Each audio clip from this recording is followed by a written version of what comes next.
Assalamualaikum warahmatullahi wabarakatuh. Perkenalkan, nama saya Indira Ramania, mahasiswa Magister Manajemen di Fakultas Ekonomika dan Bisnis Universitas Gadjah Mada. Pada kesempatan kali ini, saya akan memaparkan hasil penelitian tesis saya yang berjudul Penilaian Penerima Teknologi Building Information Modeling dalam Dunia Konstruksi dengan Pendekatan Teknologi Acceptance Model. Penelitian ini saya lakukan dengan bimbingan dari Prof. Dr. Basuf Swasta Darmesta, MBA. Melalui presentasi ini, saya berharap dapat memberikan kontribusi akademis maupun praktis terkait bagaimana teknologi BIM diterima di industri konstruksi Indonesia, serta faktor-faktor apa saja yang mempengaruhinya dengan pendekatan model penerimaan teknologi atau TAM. Untuk memahami konteks penelitian ini, kita perlu melihat bagaimana perkembangan BIM di tingkat global dan nasional. Secara global, negara-negara maju seperti Amerika Serikat, Inggris, negara-negara Skandinavia hingga Singapura telah mencapai tahap adopsi BIM yang matang. Di negara-negara ini, penggunaan BIM bahkan telah menjadi standar dan diwajibkan dalam proyek-proyek konstruksi, terutama yang didanai oleh pemerintah. Penerapan BIM di sana juga sangat didukung oleh regulasi yang kuat dan ketersediaan tenaga kerja terampil. Namun, jika kita lihat situasi di Indonesia, kondisinya masih sangat berbeda.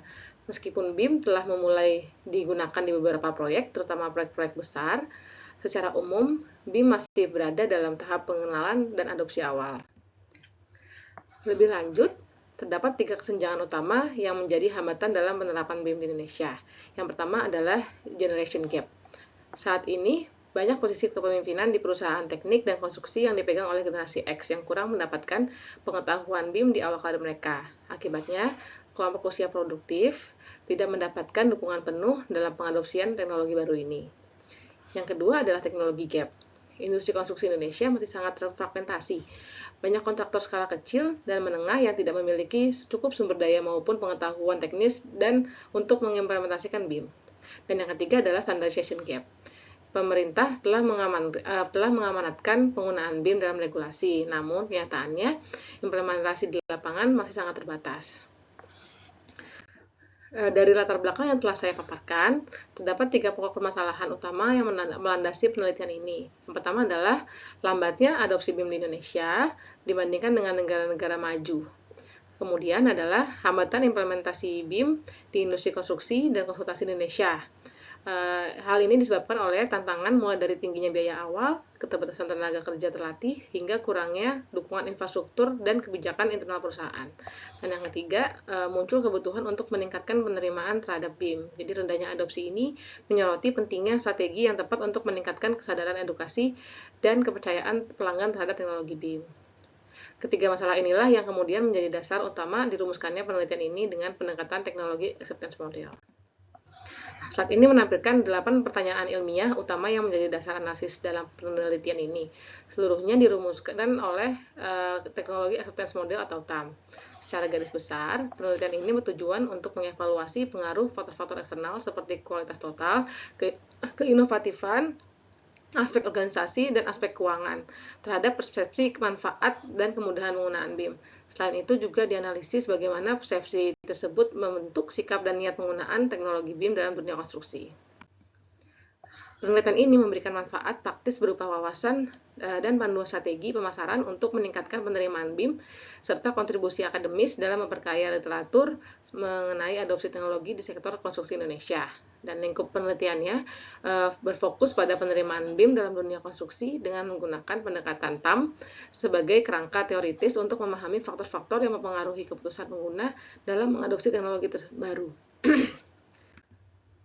Penelitian ini menggunakan teknologi acceptance model yang dikembangkan oleh Davis tahun 1989 sebagai kerangka teoritis utama.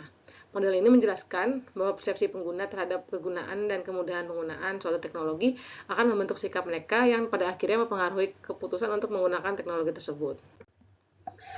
Model TAM yang saya gunakan juga diperkuat oleh studi terbaru dari Vicente dan rekan-rekannya tahun 2024 yang meneliti penerimaan BIM di industri konstruksi kastar. Mereka mengembangkan model berbasis TAM dengan menambahkan faktor eksternal seperti total quality, inovativitas, efisiensi organisasi, dan aspek keuangan yang semuanya termasuk dalam design features. Kerangka ini memperkuat pendekatan saya dalam mengkaji variabel eksternal yang mempengaruhi persepsi kegunaan dan kemudahan penggunaan BIM di Indonesia. Berikut merupakan model penelitian yang saya kembangkan berdasarkan kerangka TAM dan Vicente. terdapat 8 hipotesis utama yang menghubungkan variabel eksternal seperti kualitas, keinovatifan, organisasi, dan keuangan dengan persepsi kegunaan dan kemudahan, yang kemudian mempengaruhi sikap dan niat penggunaan BIM. Penelitian ini menggunakan metode kuantitatif dengan pengumpulan data primer melalui survei mandiri, menggunakan kuesioner, dan populasinya adalah perusahaan konstruksi di Indonesia yang memiliki relevansi dengan keputusan adopsi BIM. Teknik sampling yang digunakan adalah purposive sampling dengan sasaran responden seperti supervisor proyek, konsultan, dan pemilik perusahaan yang belum atau baru mempertimbangkan penggunaan BIM. Instrumen diukur menggunakan skala Likert 5 poin dan uji validitas isi dilakukan dengan mewawancarai 10 responden, sementara pengumpulan dan data utama dilakukan dengan cara daring dan luring dari tanggal 3 hingga 16 Mei 2025. Slide ini menampilkan hasil uji validitas isi yang dilakukan melalui wawancara dengan 10 responden. Tujuannya adalah untuk memastikan bahwa setiap indikator dalam kuesioner dapat dipahami dengan jelas dan tidak bermultitafsir. Masukan dari responden digunakan untuk menyempurnakan indikator agar lebih relevan, spesifik, tidak multitafsir, dan sesuai konteks pekerjaan di industri konstruksi. Penelitian ini melibatkan 240 responden, yang mayoritas berasal dari kalangan tenaga ahli, teknik seperti arsitek, sipil, MEP. Sebagian besar responden memiliki pendidikan S1 dengan pengalaman kerja antara 3-10 tahun. Sebaran responden cukup beragam, namun didominasi oleh mereka yang berdomisili di DKI Jakarta, serta berasal dari konsultan perencanaan dan instansi pemerintah. Pada analisis deskriptif ini, variabel kualitas total memperoleh rata-rata 4,28 yang masuk kategori sangat baik. Sementara itu, variabel keinovatifan memiliki nilai rata-rata 3,68 atau baik. Untuk aspek keorganisasian, skor rata-ratanya berada pada kategori cukup dengan nilai 3,38. Sementara itu, aspek keuangan memperoleh skor rata-rata 3,60 atau baik. Berikutnya, variabel kebergunaan yang dinilai memiliki rata-rata skor 4,27 dan masuk kategori sangat baik. Sementara itu, kemudahan penggunaan yang dinilai memperoleh skor 3,52 atau baik. Variabel sikap terhadap penggunaan memperoleh skor rata 4,21 yang termasuk dalam kategori sangat baik. Sedangkan niat penggunaan mendapatkan skor rata-rata 3,83 atau baik. Berikutnya adalah hasil pemodelan struktural menggunakan Smart PLS 4.0. Nah, di slide ini menunjukkan bahwa hasil uji validitas konvergen menggunakan Smart PLS 4.0. Seluruh indikator memiliki nilai muatan luar di atas 0,7 dan dinyatakan valid. Selain itu, untuk seluruh variabel juga memiliki nilai AVE di atas 0,5 yang menandakan bahwa masing-masing konstruk memiliki konsistensi internal yang baik dan mampu menjelaskan variabel indikatornya secara memadai. Berikutnya untuk validitas diskriminan diuji menggunakan Formulaker dan muatan silang. Pada Formulaker seluruh nilai diagonal lebih tinggi dari korelasi antar konstruk lainnya, menunjukkan bahwa setiap variabel mampu membedakan dirinya dari konstruk lain. Sementara pada uji muatan silang, semua indikator memiliki loading tertinggi pada konstruknya masing-masing, yang berarti tidak ada indikator yang secara signifikan mempresentasikan konstruk lain. Hasil uji reliabilitas menunjukkan bahwa semua variabel dalam model memiliki nilai Cronbach alpha dan reliabilitas komposit di atas 0,7. Artinya seluruh konstruk dalam penelitian ini dinyatakan reliable. Berikutnya hasil uji kolinearitas menunjukkan bahwa seluruh nilai VIF berada di bawah 5, sehingga tidak ada masalah multikolinearitas dalam model ini. Dari sisi koefisien jalur, sebagian besar hubungan antar variabel signifikan dan berada pada kategori hubungan positif sedang. Namun terdapat juga hubungan yang lemah, bahkan negatif. Hal ini menunjukkan bahwa tidak semua faktor eksternal secara konsisten mendorong persepsi dan adopsi BIM. Dari sisi koefisien determinasi, sebagian besar variabel independen memiliki kekuatan prediksi yang moderat, hanya niat penggunaan yang memiliki prediksi lemah. Pada ukuran efek, terlihat bahwa sebagian besar hubungan memiliki efek kecil, namun terdapat efek sedang dan efek besar. Beberapa hubungan seperti aspek organisasi dan keinovatifan bahkan tidak menimbulkan efek yang berarti. Sedangkan pada relevansi prediktif, semua variabel memiliki nilai Q kuadrat positif, artinya model memiliki kemampuan prediksi yang baik terhadap variabel-variabel tersebut. Berikutnya menunjukkan hasil uji hipotesis menggunakan Smart PLS. Dari 12 jalur hipotesis yang diuji, sebagian besar terdukung secara signifikan. Namun terdapat 3 hipotesis yang tidak terdukung, yaitu pengaruh keinovatifan terhadap kebergunaan, aspek organisasi terhadap kebergunaan, dan kemudahan penggunaan terhadap kebergunaan. Kualitas total terbukti signifikan baik terhadap kebergunaan dan kemudahan penggunaan, karena data dan desain BIM dinilai akurat dan intuitif sehingga memperkuat persepsi manfaat. Namun, pengaruh keinovatifan terhadap kebergunaan tidak signifikan. Hal ini menunjukkan bahwa meski seorang inovatif, belum tentu mereka langsung menilai teknologi baru seperti BIM sebagai sesuatu yang bermanfaat.